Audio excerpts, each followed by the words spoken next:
भागवत महापुराण की जय।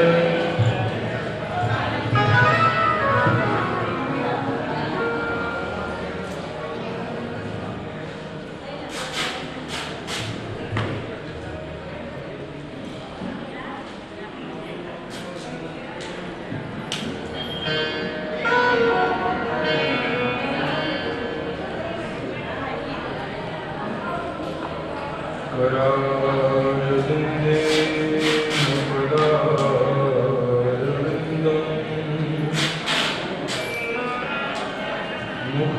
मुखारविन्दे नविनिवेशयन्तु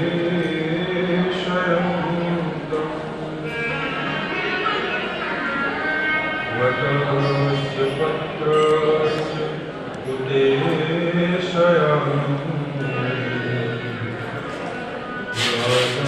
मुकुन्दं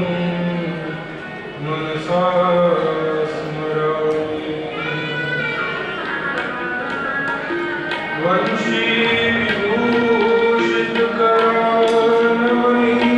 वंशीविभूषितकरानमणिरदाः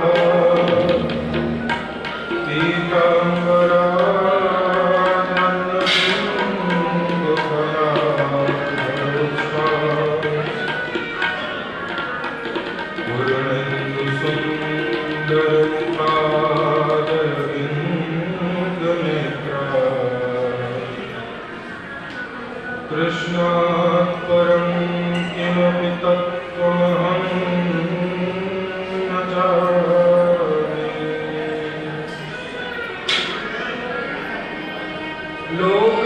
लोकाभिरामं प्रणरं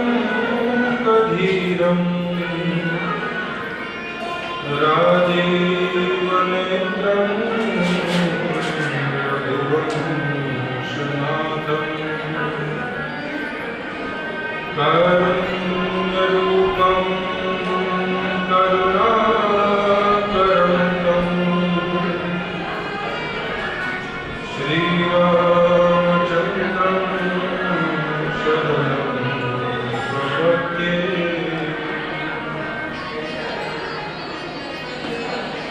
माता रामो मत्पिता रामचन्द्रः स्वामी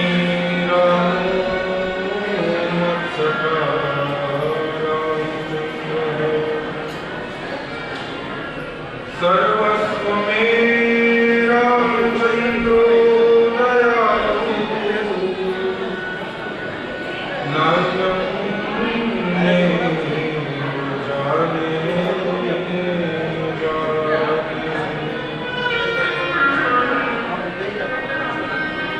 नमामि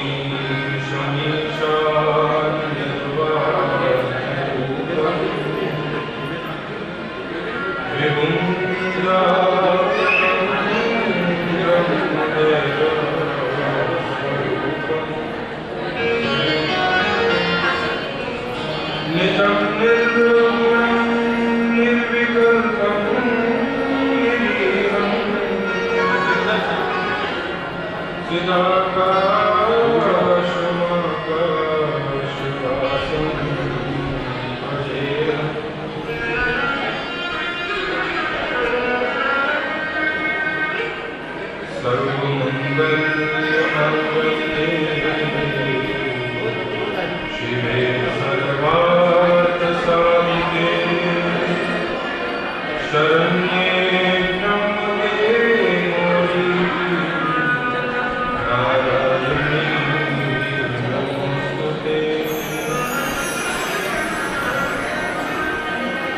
विघ्नेश्वराय वरदाय सुरप्रियाय लंबोदराय सकलजगदिताय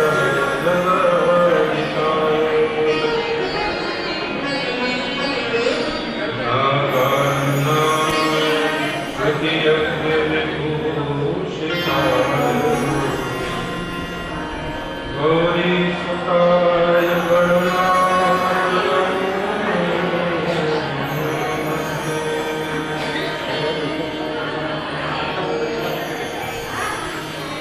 हे अप्सरा वैभवं विष्णुदोहं दीर्घास्पदं शिवविरञ्चिनुतं शरण्यं द्रष्ट्याद्रिहं प्रणतपालभवाद्दिपूतं वन्दे महापुरुषते चरणारविन्दम्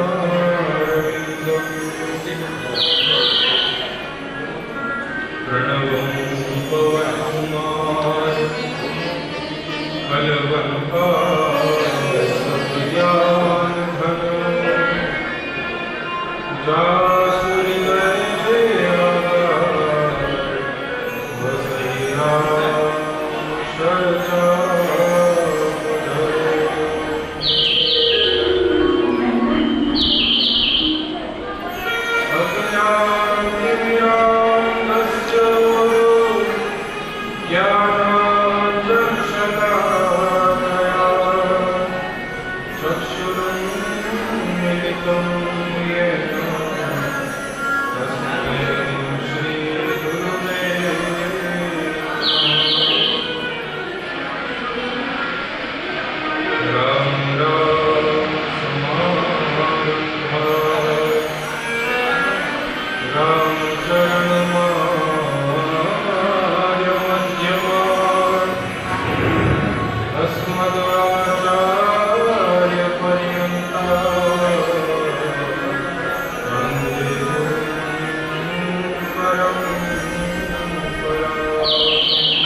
तिनके पद वंदन किया नाशद विघ्नो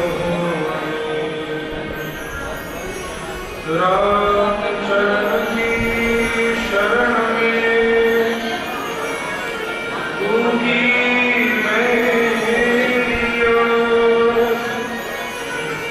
द्वंद्व छादन रतन भया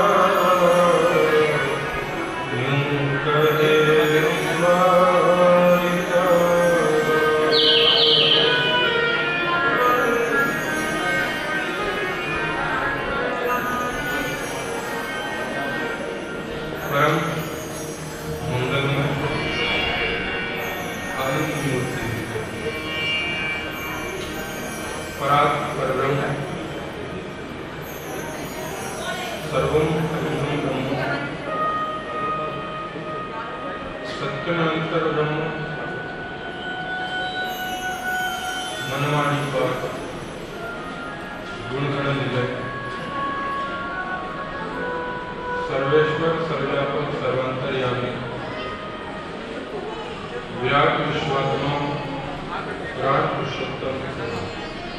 भगवान श्री कृष्ण के दिव्य पाद पद्मों में अनंत अनुस्वार प्रणाम। आशुतोष अवघड़दानी भगवान श्री दीपनाथ महादेव के श्री चरण कमलों में कोटि कोटि प्रणाम निवेदन करते हुए श्रीमद् भागवत ग्रंथ रचयिता महामना पाराशर नंदन श्री वेदव्यास जी भगवान के श्री चरणों में पुरस्सरः प्रणिपात करते हुए परमहंस वितराग कर्मयोगी श्री सुखदेव जी महाराज एवं श्रवण भक्ति के अधिकारी महाराज परीक्षित के श्री चरणों में अनंत अनंत बार साष्टांग दंडवत करते हुए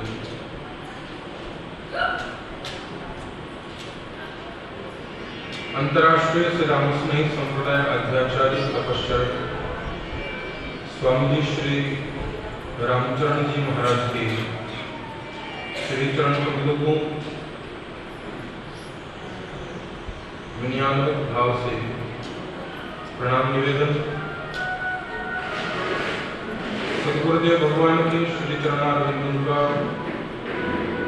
श्रद्धा भक्ति प्रीतिपूर्वक स्मरण करने के साथ ही माँ भगवती वीणावादिनी हंसवाहिनी शारदा बुद्धिनायक विनायक के श्री चरण कमलों को बारंबार प्रणाम निवेदन।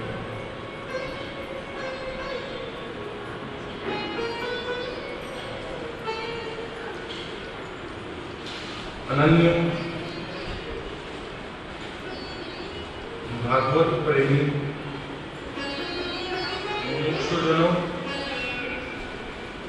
श्रद्धा वात्सल्यमयी मातृशक्तियां,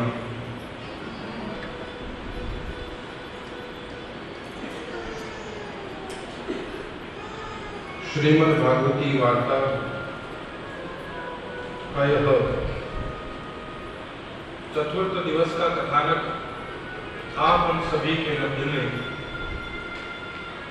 प्रारंभ होने जा रहा है।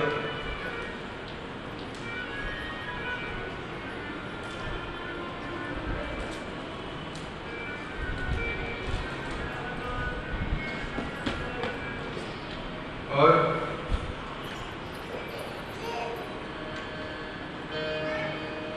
इस कथानक के अंतर्गत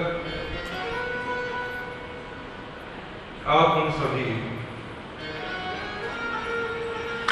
आज तब तक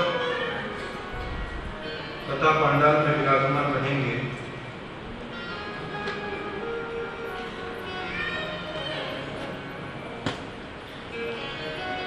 जब तक कि भगवान लीला पुरुषोत्तम श्री कृष्ण का प्रादुर्भाव हमारी कथा के माध्यम से ना हो जाए। धैर्य के साथ, प्रसन्नता के साथ, प्रमुदित भाव से कथा का श्रवण लाभ लेकर भगवान के जन्म महोत्सव का वह आनंद उल्लास आप हम सभी यहाँ आज उसका लाभ लेंगे।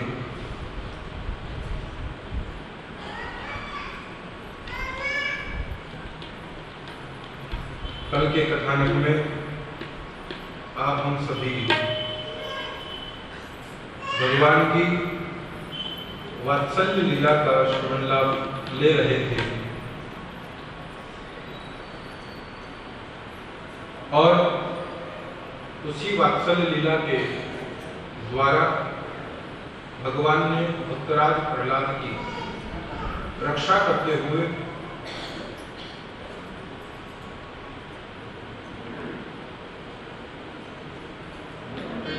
प्रहलाद को संसार भर के जितने भी अन्यान्य कर्मकांड के कार्य हैं, प्रहलाद चरित्र के माध्यम से भगवान ने यही सब उपदेश आप हम सभी को प्रदान किया है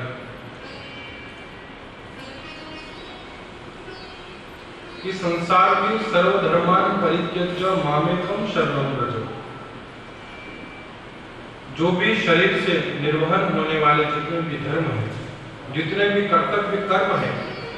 धर्म माने कि ऐसा नहीं कि आप जिस धर्म के अनुयायी हैं वो धर्म का त्याग कर दें। धर्म माने जो शरीर की कर्मेंद्रियों का, मन बुद्धि चित्त अहंकार का जो स्वभाव पड़ा हुआ है, उन स्वभाव को त्याग कर, इंद्रियों के धर्म को त्याग कर हाँ, कोई गलत अर्थ ले ले कि महाराज भगवान ने कह दिया कि सर्व धर्मान परित्यज्य, सभी धर्मों का त्याग करके तुम मेरी शरण में आ जाओ,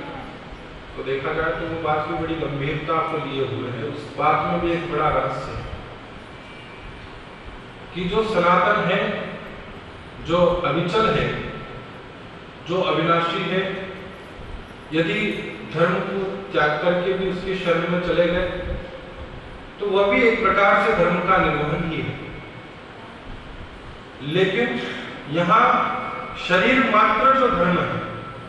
शरीर से निर्वाह होने वाले इंद्रियों के द्वारा, चित्त वृत्तियों के द्वारा जो संसार का निर्वहन करने योग्य धर्म, सभी धर्मों का पूर्ण रूप में त्याग ही हमें परम शांति को देने वाला है। तो सर्वधर्मान परित्यज्य मामेकम शरणं व्रज। जब ऐसी स्थिति में जीवात्मा पूर्ण रूपेण सर्वतोभावेन भगवान की शरणागत हो जाए तो उसे प्रहलाद की तरह ही प्रभु अपने वात्सल्य के द्वारा कथार्थ करते हैं। महात्मा ने कहा है, नाम लिया दिन सब किया जब तप तीर्थ दास। जिसने प्रभु नाम स्मरण का आश्रय कर लिया, जैसे कि सर्वनुसार कथा में मैंने निवेदन किया था, भक्तमाल कथा जो हमारा नित्य प्रति का प्रसंग चल रहा है, उस नित्य प्रति के प्रसंग में एक दिन कथा आई थी पुंडरीक भक्त की, जो अपने वृद्ध माता पिता का त्याग करके, त्याग माने उन्हें घर पर छोड़ करके, और अपनी पत्नी से तीर्थ यात्रा के लिए प्रस्थान किया। मार्ग में हरिद्वार पहुंचकर जब बस किसी पंडित के यहाँ पर रात्रि में निवास करने के लिए रुके, तो रात्रि में देखते हैं कि बहुत सारे कई अनगिनत असंख्य देवी पुरुष, देवी सद्गुणों से युक्त देवांगनाएं, अप्सराएं इत्यादि हाथ में कोई जल की झाड़ी लेकर के, कोई घर का झाड़ू बुहारी कर रही है, कोई अन्य कार्य कर रही है। तो उन सभी को देख करके पुंडरीक जी ने पूछा कि आप हैं कौन? और इस प्रकार से पुजारी जी के, पंडित जी के यहाँ पर आकर के ये सारे कार्य करने का हेतु क्या है, उद्देश्य क्या है, ऐसा कौन सा पुण्य किया है इन्होंने जिसके बदले में आप जैसे दिव्य देवी पुरुष और महिलाएं यहाँ आकर के इतना घर का काम कर रहे हैं। उन्होंने कहा कि साहब, यह जो पंडा जी हैं, यह अपने माता पिता के बहुत बड़े अनन्य सेवक, अनन्य भक्त हैं, और इनकी मातृ पितृ भक्ति व परमात्मा के नाम स्मरण के प्रति अनन्य अनुराग पर प्रसन्न होकर के हम सभी तीर्थ, हम सभी पावन सरिताएं, नदियां, गंगा, सरस्वती, यमुना इत्यादि, चित्राल, प्रयाग, पुष्कर इत्यादि जो तीर्थ क्षेत्र हैं, वह सभी देव रूप में होकर के इनके यहाँ पर आकर के हम नित्य प्रति इनके घर का काम किया करते हैं, ताकि इनकी सेवा का थोड़ा प्रतिफल हमें प्राप्त होता है। और इनके भजन से, इनके भाव से, इनकी ऐसी भक्ति से हमारा भी कहे कुछ दोष, जो कलमश सारा संसार हमें आकर के छोड़ता है, वहां हम अपने कलमशों का, अपने दुनिया भर के छोड़े हुए अपराधों का निवारण ऐसे किसी सत्पुरुष के, ऐसे किसी संत के, ऐसे किसी सज्जन के घर में जाकर के उसका निवारण कर देते हैं। तो वह पुंडरीक इस बात की, उस महत्ता को, महिमा को जान करके बड़े आश्चर्यचकित हुए कि जहाँ माता पिता की सेवा और भगवान के नाम का स्मरण करने का इतना प्रभाव है कि घर बैठे गंगा इत्यादि सभी तीर्थ आकर के इसके घर में काम कर रहे हैं, नौकर चाकर बन करके रह रहे हैं, और मैं अपने माता पिता को अपने घर छोड़ करके अपनी पत्नी से ही तीर्थ यात्रा के लिए जा रहा हूं। तो प्रभु नाम की महिमा, प्रभु नाम स्मरण का महत्व, प्रभाव जब वहां उन्हें ऐसा मिला, ऐसा दिखाई दिया, तो तुरंत वहीं रास्ते में, मार्ग में ही तीर्थ यात्रा का विचार स्थगित करके उसे वहीं त्याग करके वापस पुनः लौट आए अपने गांव पंढरपुर, और वहां आकर के अपने माता पिता की सेवा करते हुए भगवत भजन करने लगे। नाम स्मरण का प्रभाव और माता पिता के आशीर्वाद का ऐसा फल मिला कि एक दिन स्वयं श्री ठाकुर द्वारिकाधीश जो है अपने भक्त के दर्शन करने के लिए वहां पर उपस्थित हुए। देवी रुक्मिणी सहित द्वारिकाधीश दोनों पति पत्नी पुंडरीक के दर्शनों के लिए वहां पर आए और आकर के खड़े होकर के आवाज लगाते हैं कि भैया भक्त पुंडरीक, हम दोनों तुम्हारे दर्शन करने के लिए आए हैं। देवी रुक्मिणी तुम्हारा दर्शन करना चाहती है, जरा आकर के हमसे मिल तो लो। पुंडरीक कहने लगे कि अभी आप थोड़ी देर प्रतीक्षा करें, थोड़ी देर इंतजार करें। क्यों? क्योंकि मैं अभी अपने माता पिता की सेवा कर रहा हूँ। उनकी चरण सेवा, उनकी चरण वंदना जब हो जाएगी, जब उन्हें नींद आ जाएगी, वो सुखपूर्वक सो जाएंगे, उसके पश्चात फिर मैं आपसे आकर के मिलूंगा। भगवान ने कहा है पगले, जहां पूरी दुनिया एक और हमारे दर्शनों के लिए लालायित रहती है, तपस्या साधना कोटि कोटि जन्मों तक निरंतर भजन साधन पूजन करने वाले उन महात्माओं को, योगियों को, मुनियों को भी हमारे दर्शन प्राप्त नहीं होते हैं, और हम दोनों तेरे घर चल करके आए हैं तुझे दर्शन देने के लिए, तेरे दर्शन करने के लिए। और तू कह रहा है कि आप हृदय रुको, प्रतीक्षा करो, मेरे माता पिता सो जाए, उसके पश्चात मैं आपसे आकर के भेंट करूंगा। तो पुंडरीक जी अंदर से ही कहने लगे कि आपको बुलाया तो नहीं था मैंने, आपको बुलाया तो नहीं था भाई, होता दिया हो, निमंत्रण दिया हो, बिना बुलाए आ गए हो, बुलाने पर तो आए नहीं, बिना बुलाए आए क्यों आए, किस लिए आए, आपके आने का हेतु क्या है, कारण क्या है, ऐसी कौन सी बात से रीझ करके आप आज स्वयं चल करके दोनों ठाकुर और ठुकरानी जो है मुझे दर्शन देने के लिए आए। तुम्हारी अनन्य नाम के प्रति दृढ़ अनुराग और माता पिता की जो है अनन्य भाव से सेवा भक्ति, उस भक्ति से प्रसन्न होकर के हम जो है तुमसे मिलने के लिए आज स्वयं दोनों के दोनों तुम्हारे घर चल करके आए हैं। तो पुंडरीक जी कहने लगे प्रभु, जब आप मेरी माता पिता की भक्ति से, उनकी सेवा से, उनकी साधना से, उनकी शुश्रूषा से प्रसन्न होकर के आज आप जब मेरे घर आए हैं, तो आपके आने पर जब मैं अपने माता पिता की सेवा कैसे छोड़ दूं? जिसकी सेवा चाकरी से प्रसन्न होकर के आज स्वयं त्रिलोक अधिपति मेरे घर चल करके आए हैं, मैं उन माता पिता की सेवा छोड़ करके पहले त्रिलोकीनाथ की सेवा करूं तो फिर वहां सेवा धर्म का निर्वाह कैसे होगा? जिस सेवा से प्रसन्न आप हुए उसी सेवा का त्याग कैसे कर दूं? भगवान बड़े प्रसन्न होकर वाकई में जवाब बड़ा जो है सटीक दिया है बंदे ने कि जिन माता पिता की सेवा की भक्ति के भाव से, जिस नाम के दृढ़ अनुराग से प्रसन्न होकर के हम इसके पास आए हैं, अगर इसने वही छोड़ दिया तो फिर इसका भक्ति में, इसका भजन में, इसका साधना में, इसकी सेवा में त्रुटि रह जाएगी, कमी रह जाएगी, उसका पूर्ण रूप में निर्वहन कैसे हुआ? तो भगवान ने कहा अच्छा भैया ठीक है, अगर ऐसी ही बात है तुम चलो कर लो, माता पिता के पैर दबा लो, लेकिन कम से कम हम खड़े हैं, हमारे खड़े रहने का स्थान पर कुछ आसन वगैरह तो दे दो। पास में पड़ी हुई एक ईंट को उठा करके फेंक दिया कि लो लो ये ईंट है, ईंट पड़ी है, इसके ऊपर खड़े हो जाओ, इसके ऊपर खड़े हो जाओ। भगवान पुंडरीनाथ आज भी जो है पंढरपुर के अंदर श्री विठ्ठल आज भी उस पुंडरीक जी के द्वारा फेंकी हुई इस ईंट के ऊपर ही खड़े होकर के दर्शन दे रहे हैं। आज भी परमात्मा उस ईंट के ऊपर ठाकुर और ठकुरानी दोनों एक ईंट पर खड़े हैं। तो ऐसी भक्ति की और ऐसे नाम स्मरण की विलक्षण अनूठी महिमा रही। तो महात्माओं ने कहा कि नाम लिया तिन सब किया जब तब तीर्थ दान, जिसने नाम स्मरण कर लिया तो सकल तीर्थ हमारे गुरु जी का चरण, गंगा यमुना रेवा, जहां यह भाव जीवन में आ जाए, एक के प्रति ही पूर्ण रूपेण समर्पण हो जाए, हमारा मन 10 जगह न लगा करके हम एक ही में मन को तल्लीन कर दे, तो वहां हमारे द्वारा किए जाने वाले सभी पुरुषार्थ सहज में ही सफल हो जाते हैं, सिद्ध हो जाते हैं। बिना किए ही वह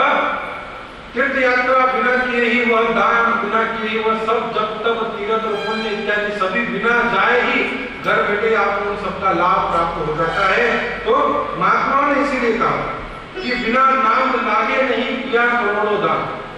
भगवान के नाम स्मरण के बिना भले करोड़ों प्रकार के दान कर लो,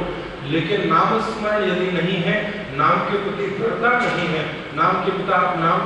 प्रति अनुराग नहीं है, तो उस अनुराग के अभाव में किए हुए सारे साधन बेकार, व्यर्थ, किसी काम के नहीं। तो ऐसी स्थिति में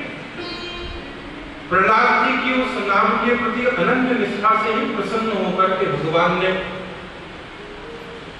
अपने वात्सल्य के द्वारा स्वयं नरसिंह के रूप में अवतार लेकर प्रहलाद के कष्टों का निवारण किया और ऐसे आतताई, अनाचारी, अत्याचारी, आतंक फैलाने वाले पिता को भी भगवान ने अपने हाथों से वध करके उसे मुक्ति को प्रदान किया। प्रहलाद जी ने वरदान में भगवान से यही मांगा। जब परमात्मा ने कहा प्रहलाद वरदान मांग, प्रहलाद ने कहा प्रभु मैं आपसे क्या मांगू, आपको पाने के पश्चात किसी और वस्तु की याचना करना भी बेवकूफी होगी, लेकिन फिर भी आप देना चाहते हैं तो एक ही प्रार्थना है कि मेरे पिताजी जो है वो बड़े ही अनाचारी हुए, दुराचारी हुए, अधर्मी हुए हैं, नास्तिक बुद्धि वाले हुए, जिन्होंने जीवन भर कभी आपके नाम का स्मरण नहीं किया, कभी प्रेम से आपकी जो है आपकी स्तुति नहीं करी, कभी भाव से आपकी वंदना नहीं करी। तो ऐसी स्थिति में मेरे पिताजी का उद्धार होना संभव ही नहीं है, वो तो नरक के अधिकारी बनेंगे, उन्हें तो नरक मिलेगा। इसलिए प्रभु आप देना चाहते हैं वरदान में तो केवल इतना सा वरदान दीजिए कि मेरे पिता की दुर्गति ना हो, मेरे पिता को दुर्गति में न जाना पड़े, नरक में न जाना पड़े, नरक की यातनाओं को न सहना पड़े। भगवान ने कहा भैया प्रहलाद इतनी सी बात, यह तो बिना मांगे ही मिल गया है, बिना मांगे भी यह वस्तु मेरे द्वारा दी जा चुकी है, क्योंकि ऐसा शास्त्रों में लिखा हुआ है कि जो प्राणी, जो जीव, चाहे वह यक्ष हो, राक्षस हो, गंधर्व हो, किन्नर हो, जो कुछ भी हो, जिस किसी का वध मेरे द्वारा हो जाए तो वो चाहे कितना बड़े से बड़ा पापी भी क्यों ना हो, अगर मेरा स्पर्श जिसे मिल जाए तो वह स्वयं स्वतः ही मुक्ति का अधिकारी बन जाता है। उसकी मृत्यु के उपरांत उसे मेरे ही धाम में स्थान मिलता है। यह तो मेरा नियम है, यह मेरी प्रतिज्ञा है। तो मेरे हाथों से तुम्हारे पिता का वध हुआ तो वह तो वैसे भी उनका उद्धार हो गया, मेरा स्पर्श पाने से उनका तो वैसे भी परम कल्याण हो चुका है। इसलिए उनकी संगति के बारे में तुम्हें कोई प्रकार की चिंता करने की आवश्यकता नहीं, तुम्हें किसी प्रकार के बारे में सोचने की आवश्यकता नहीं। तो इस प्रकार से भगवान के द्वारा अनन्य उदारता को धारण करते हुए परमात्मा ने हिरण्यकश्यप जैसे राक्षस को भी अपने धाम में स्थान दिया। तदनंतर भगवान गर्भयोगी सुखदेव जी महाराज राजर्षि परीक्षित को मनवंतरों का इतिहास श्रवण करवाते हैं और मनवंतरों के इतिहास में आपने चाक्षुष नामक मनवंतर के अंतर्गत, वैवस्वत नामक मनवंतर के अंतर्गत और तामस नामक मनवंतर के अंतर्गत अलग अलग मनवंतरों में हुए भगवान के अवतारों की कथा को श्रवण करवाते हुए उन्हें तामस नामक जो मनु हुए उसमें हरिमेधा ऋषि की हरिणी नाम की पत्नी से भगवान ने हरि के रूप में अवतार लेकर गजेंद्र का उद्धार किया। गजेंद्र को जो है ग्राह के बंधनों से मुक्त करवाया। महाराज परीक्षित बड़े आश्चर्यचकित हुए कि भगवान मनुष्य का उद्धार करना भगवान के द्वारा सुना जा सका है, सुनने में आया है, लेकिन एक हाथी का अवतार भगवान ने किया। हाथी के लिए अवतार लेकर के परमात्मा ने उसे जो है ग्राह की मगरमच्छ के पिंड से छुड़ाया, मुक्त करवाया। ये अनोखी विचित्र महिमा भगवान की मैं श्रवण करने के लिए लालायित हूं। मैं अभिलाषी हूं, आप कृपा करके उस कथानक को कहिए। सुखदेव जी महाराज ने कहा राजन, एक त्रिकूट पर्वत जो कि 3 शिखरों वाला 1000 योजन के परिधि में फैला हुआ, चारों दिशाओं में जिसका परिमाप 1000 योजन के बराबर है, उस पर्वत पर निवास करने वाले असंख्य जीव जंतुओं के अंदर एक मदोन्मस्त बड़ा पराक्रमी, बड़ा पुरुषार्थी और बड़ा बलशाली एक गजेंद्र निवास करता था, जो अपने परिवार के सहित स्त्री, पुत्र, पौत्र, परिवार के रिश्तेदारों सहित वो जो महानिवास करता था। और पूरे पर्वत पर जिसका अकेले का साम्राज्य, वो गजेंद्र ही वहां का राजा, अन्य किसी जीव का इतना बल नहीं, इतना साहस नहीं कि वह उसे ललकार सके, वह उसे वहां से हटा सके। तो ऐसे परम बलवान गजेंद्र एक समय भ्रमण करते हुए सरोवर में अपने परिवार सहित, अपनी पत्नी, अपने पुत्रों, अपने बच्चों, बाल बच्चों सहित रिश्तेदारों समेत सरोवर में जाकर के स्नान करने के लिए जल क्रीड़ा करने लगे। और जल क्रीड़ा करते हुए जल में शयन करने वाले जलीय जीव जंतुओं को जब वहां पर उसके होने से हस्तक्षेप हुआ तो एक ग्राह मगरमच्छ ने आकर के गजेंद्र का पैर पकड़ लिया और गजेंद्र ने कहा पैर पकड़ करके उसे अपने जल के उस गहराई के अंदर ले जाने लगा, खींच कर। अब तो साहब जैसे ही मगर ने इसका पैर पकड़ा सबके सब घबरा और सबने इसे बचाने के लिए अपनी अपनी सूंड से इसे खींचने का प्रयास करना प्रारंभ किया। प्रारंभ में तो सबने अपनी शक्ति लगाई, सबने अपना जोर आजमाइश किया, लेकिन सबके जोर के सामने, गजेंद्र के जोर के सामने उस ग्राह का जोर भारी रहा, वो ज्यादा ताकतवर रहा। क्योंकि साहब कहा गया है कि पानी में रहकर के मगर से पैर भला कैसे मिल सकता है। तो यह मगर जो है जल का राजा, ये भी बड़ा पराक्रमी, बड़ा ताकतवर, बड़ा बलवान, और इधर यह हाथी। सबने अपनी शक्ति आजमाइश करी, सबने अपना जोर लगाया, लेकिन किसी भी प्रकार से जब उससे छूट नहीं पाए तो धीरे धीरे करते करते करते करते पहले बंधु बांधवों ने, रिश्तेदारों ने, मिलने जुलने वालों ने साथ छोड़ा, फिर बच्चों ने साथ छोड़ा, फिर पत्नी ने साथ छोड़ा, और जब देखा कि अब इसके बचने का कहीं से कहीं तक कोई रास्ता नहीं है, किसी भी बाकी उपाय करने पर इसे छुड़ाया नहीं जा सकेगा, ऐसी स्थिति में जब सब छोड़ करके चले गए और ये अकेला लड़ता 27 दिन तक चलने वाली उस लड़ाई के अंदर जब इसका सारा बल घटने लगा, जब कोई सहारा नहीं बचा, तब आखिरी में जब तिल भर सूंड रही जल बाहर, तब हरि नाम उचारो। और जब देखा कि अब कोई आश्रय नहीं, अब कोई सहारा नहीं है, उस समय अपने पूजन की स्मृतियां बनाई और वहां पर भगवान को पुकारा है, मेरा कोई न सहारा बिन तेरे,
भगवान की स्मृति जैसे ही आई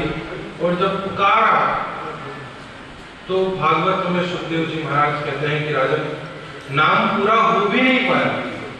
नारायण न अक्षर तो जब हुआ तब तक तो परमात्मा में पहुंच गए और अपने चक्र सुदर्शन के प्रहार से गजेंद्र को ग्राह से मुक्त किया है। महात्मा कहते हैं कि खूटा का छूटा पशु और चढ़े कांकड़ा जाए, रामचरण दिन पाछले कूटो चिंत कराय, और कूटो चिंत कराय चरत ही पाचा फिर है, देखो मानव अंध व्रत धंधो विस्तरी है, वे हो रहते नर निषिद्ध है, जो रहे राम बिसराय, और कूटा का छूटा पशु चढ़े कांकड़ा जाए।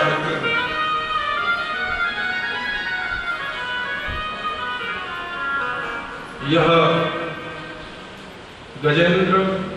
और कोई नहीं, यह जीवात्मा ही है जो सारे दिन इधर उधर भटकता रहता है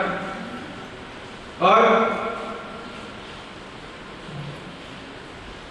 यह सारा संसार सागर यही वह क्षीर सागर के समान है, यह वही सरोवर है और उसके मध्य यह स्थित रहने वाले सत्वरजतम नामक यह त्रिकूट पर्वत, यह जीवात्मा वही मनोमस्त हाथी के समान और यह ग्राह में है,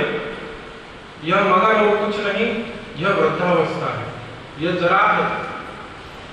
और जब वृद्धावस्था आती है साहब तो कहते हैं ना बुढ़ापा बेरी है, बुढ़ापा बेरी है। तो वह स्थिति जहां युवा काल में, युवा अवस्था में बहुत पराक्रम होता है, बहुत बल होता है, नसों के अंदर खून मानो 120 की रफ्तार से दौड़ रहा, ऐसा लगता है। किसी ने कुछ कहा नहीं, किसी ने कुछ बोला नहीं कि तुरंत हावी होने को आतुर रहते हैं कि सामने वाले ने दो बात कही तो कैसे कह दी, उसने मुझे सुनाई तो कैसे सुना दी, मैं तो कम पढ़। हाँ, हम गांधी जी की तरह आदर्शवादी तो है नहीं कि साहब एक गाल पर चांटा रखे तो दूसरा गाल आगे करे, वो ये करके काम करते हैं तो चार जने हो सकते। युवा अवस्था में जो मद रहता है, जो नशा रहता है, उस युवावस्था के उस बल के नशे में से कुछ भी नहीं दिखता, मदोन्मस्त होकर के घूमता रहता है, किसी को कुछ अपने सामने दिखता ही नहीं। लेकिन जब यह ग्राह रूपी वृद्धावस्था या जरा करके जिस दिन पैर पकड़ती है साहब, सबसे पहले आक्रमण भी पैरों पर ही होता है, घुटने ही सबसे पहले दुखना शुरू होते हैं कि नहीं था। 40 के बाद में सबकी शिकायत यही है कि महाराज घोड़ा घड़ा दुखा लगा, महाराज घोड़ा घड़ा दुखी। सबसे पहले क्या पकड़ती है जरा,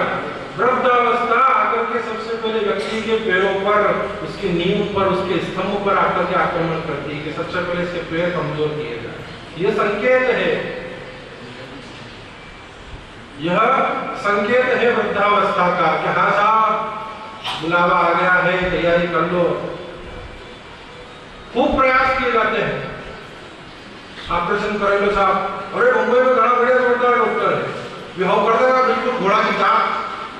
कर लो, तो वहां भी जाकर के ऑपरेशन करवा लो। क्या हुआ, जो थे वो भी उनसे भी हाथ धो बैठे, उससे भी ज्यादा और हालत नहीं बीती हो गई। कितना ही प्रयास किया घर वालों ने, परिवार वालों ने इसे छुड़ाने का, इसे वृद्धावस्था से बचाने का, लेकिन सबकी शक्तियां आखिर में जाकर के जवाब दे जाती है और कोई भी जब बचाने में समर्थ नहीं हो पाता और जब देख लेता है कि बस अब तो मृत्यु को ही गले लगाना पड़ेगा, ऐसी स्थिति में कहीं कोई भगवत कृपा से, कोई पूर्व जन्म के संस्कारों से, कोई पुण्याई से उसका नाम याद आ जाए तो वह परमात्मा के नाम का स्मरण करने के प्रभाव से भगवान दया कर देते हैं, करुणा कर देते हैं और आकर के इसके त्रास, इसके संताप का शमन करते हैं। तो भव बंधन काटा चहे तो भजिए केवल राम। महात्माओं ने कहा कि यदि समस्त प्रकार के दुखों से मुक्त होना है, ये संसार दुखालयम अशाश्वतम कहकर के महात्माओं ने कहा है, तो दुख आए और उसके बाद सुमिरन करें, इससे अच्छा है सुख में ही सुमिरन कर लिया जाए। सुख की अवस्था में ही परमात्मा का नाम याद कर लिया जाए और निरंतर बारंबार इस मन को समझाते हुए, बताते हुए, इसे सिखाते हुए अभ्यास करवाया जाए। जैसा संतों ने, महात्माओं ने कहा है कि यदि परमात्मा के नाम का स्मरण सुख में कर लिया गया तो दुख, ग्लानि, विषाद, चिंता ये सब पहले ही दूर रहे। लक्ष्मण रेखा का प्रयोग क्यों किया जाता है? घर में लक्ष्मण रेखा का वो चौक आती है, क्यों लगाते था? ताकि चींटियों का, कॉकरोच का इत्यादि जो अपने खाने पीने की खाद्य सामग्रियों को खराब करने वाले जो कृमि है, जो कीट हैं, वो आकर के वस्तु को बिगाड़ दे। चींटियां हो जाए, वस्तु खराब हो जाए, सब सामान में चींटियां घुस जाए, कीड़े पड़ जाए, उसके बाद लक्ष्मण रेखा लगाने का कोई फायदा है? तो पहले से ही तैयारी कर लो कि साहब लक्ष्मण रेखा खींच दी जाए, यह भगवान के नाम की, प्रभु नाम की, यह दुख, यह चिंता, यह विषाद, यह ग्लानि, यह अवसाद, यह मन का बेचैनीपन, यह आए उससे पहले ही तैयारी करके तत्पर तैयार खड़े हो के साथ लक्ष्मण रेखा खींच रखी है। इससे अंदर आने के लिए एंट्री नहीं है, प्रवेश निषेध। तो संतों ने इसलिए इस मन को बार बार समझाते हुए कहा है कि सुमिरन क्यों नहीं करे, करे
इस संसार में यदि कुछ सार है तो वह केवल एकमात्र प्रभु नाम स्मरण ही है। कहा कि राम को गाय ले, राम को ध्याय ले, राम निरंजन लाय लगो रे, राम मनाय ले, राम रिझाय ले, राम बिना तेरो कौन सवरे, राम को पूछ ले, राम को पूछ ले, राम बिना सब और सगोरे, राम चरण के राम सदा सिर, राम ही राम संभाल जगोरे। श्री महाराज ने बड़ी सुंदर बात अपने पंच ग्रंथ में, नाम प्रताप ग्रंथ के अंदर कही कि फन में पड़ा पशु की ध्यावे और नर ग्रह बंधु सुधि नहीं पावे। वह गजेंद्र तो मुक्त हो गया और भक्त के चरण पकड़ने से वो ग्राह भी मुक्त हो गया, लेकिन आपकी और हमारी स्थिति आज भी उसी भवबंधन में बंधे रहने वाले मनुष्य की तरह ही है। हमारी स्थिति आज भी वही की वही है। जैसे वह कथानक एक प्रसंग दृष्टांत मिलता है कि एक अंधा व्यक्ति नगर में एक बगीचा, एक उद्यान खुला देखने के लिए प्रदर्शनी के तौर पर भांति भांति के विभिन्न प्रकार के वृक्षों से, जो फल फूल से लदे हुए विभिन्न प्रकार की प्रजातियों के पक्षी जहां कलरव कर रहे हैं, जहां चहक रहे हैं, और देश देशांतर से लाए गए कई प्रकार की अजीब देखने योग्य वस्तुओं का मेला जहां उस बगीचे में लगा हुआ है। पूरे नगर के लोग देखने जा रहे हैं, सब पूरा है हुजूम, और उस अंधे को भी घर पर छोड़ करके उसके घर वाले जाने लगे तो अंधे ने कहा भैया मुझे भी लेते चलो, मैं भी बगीचा देख लूंगा। घर वालों ने कहा तुम तो ऐसे अंधे हो, तुम क्या बगीचा देखोगे, और तुम्हारे बगीचा देखने का लाभ भी क्या है। तो उसे घर छोड़ करके चल दिए, अंधे से रहा नहीं गया। धीरे धीरे लकड़ी का सहारा लेकर के लोगों से पूछता पूछता बगीचे तक पहुंचा। किसी भले मानस ने बगीचे का रास्ता दिखा करके दरवाजे में प्रवेश दिला दिया कि लो बाबा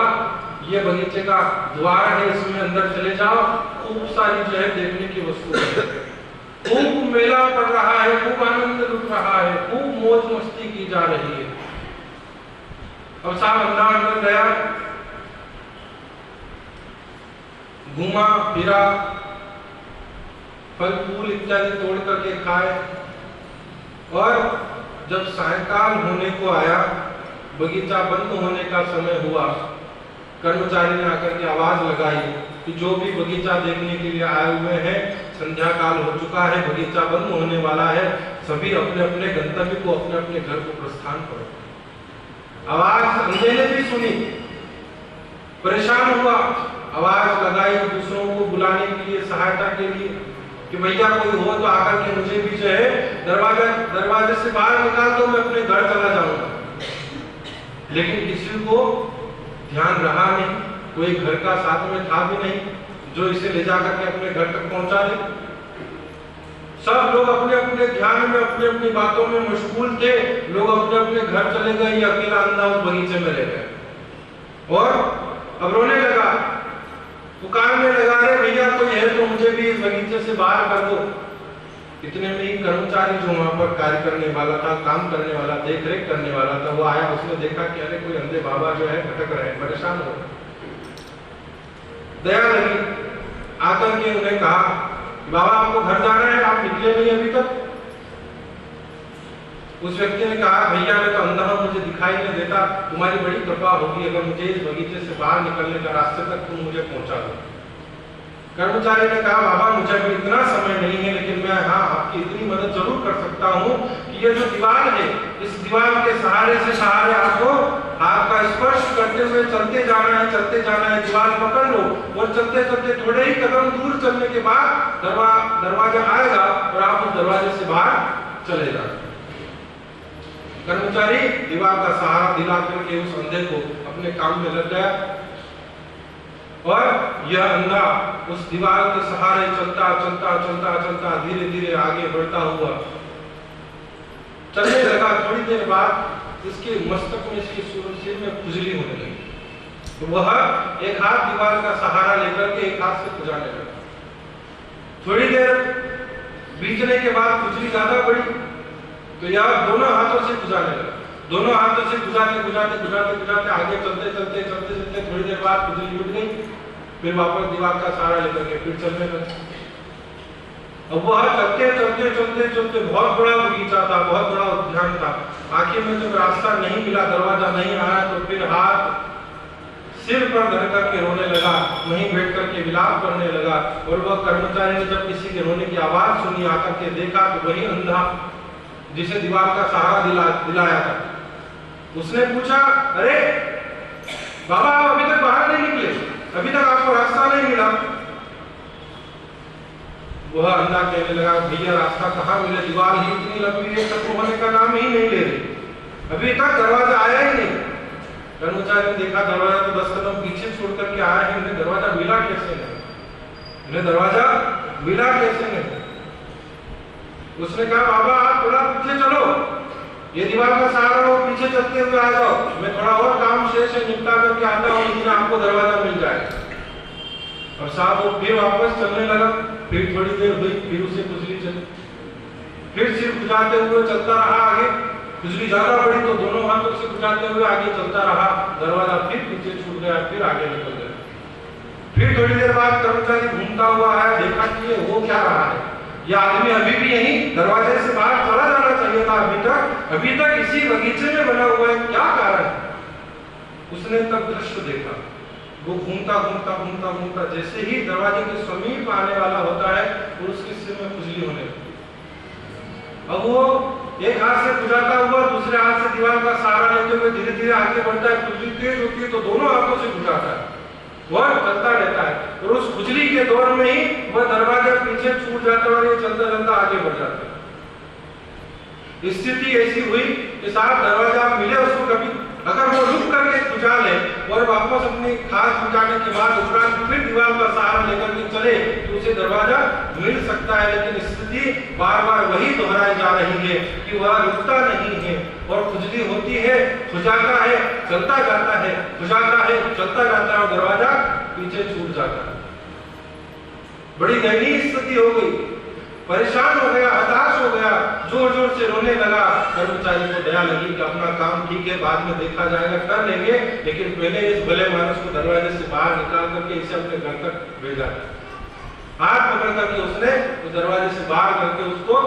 उद्यान से, बगीचे से बाहर निकाल दिया, अपने घर की ओर भेज दिया। स्थिति ये है साहब कि बंदा जो व्यक्ति है वो कोई नहीं है, आपकी और हमारी दशा है, हमारी स्थिति है। भगवान ने यह संसार रूपी एक उद्यान लगाया है, बगीचा जिसमें खाने पीने की, तरह तरह देखने की बड़ी भारी वस्तुओं का मेला है। पूरे संसार के अंदर मृत्यु लोग के इस बगीचे में भगवान ने तैयार किया। जीवात्मा आया, भगवान ने भेजा, और अब वापस जाने के लिए घूमते घूमते भटक करके जब इसके प्रयाण का समय होता है, जाने का समय होता है, बगीचा बंद होने का समय आता है, तो यह दरवाजा तलाश करने के लिए किसी को पुकारता है, कोई संत, कोई महात्मा, कोई सज्जन आकर के इसे वह सहारा देकर के दीवार का,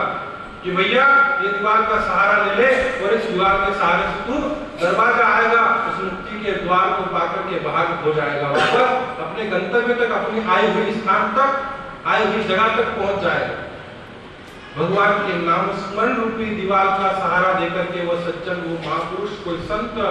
कोई महात्मा वो पकड़वा करके चले जाते हैं। लेकिन जहाँ मुक्ति का द्वार आता है, जहाँ पार करने का समय आता है, वहाँ फिर संसार के संबंध, रिश्ते नाते, संसार की कुछ न कुछ भावनाएं, चित्तवृत्तियां कहीं न कहीं जाकर के डोल पड़ती, कहीं न कहीं जाकर के हमारा मन भटक जाता है। और जो संसार की विषय वासनाओं की खुजली में व्यक्ति खुजाता खुजाता खुजाता खुजाता फिर उस दरवाजे को छोड़ करके आगे बढ़ जाता है। अब जब थक हार करके परेशान हो जाता है सारी विषय वासनाओं से, संसार की चित्तवृत्तियों से, संसार के व्यवहार से, रिश्तेदारों से, परिवार से, पुत्र पुत्र इत्यादि से जब परेशान हो जाता है, थक जाता है, रोने लगता है कि बस अब मैं हार गया, मुझे बाहर निकालो, अब मैं परेशान हो चुका हूँ, ऐसी स्थिति में कोई सद्गुरु आकर के हाथ पकड़ करके फिर बाहर निकालते कि ले चल, मैं तुझे मुक्त करवाता हूं। तो महात्माओं ने कहा है कि फल में पड़ा पशु भी ध्यावे, वह एक पशु होकर के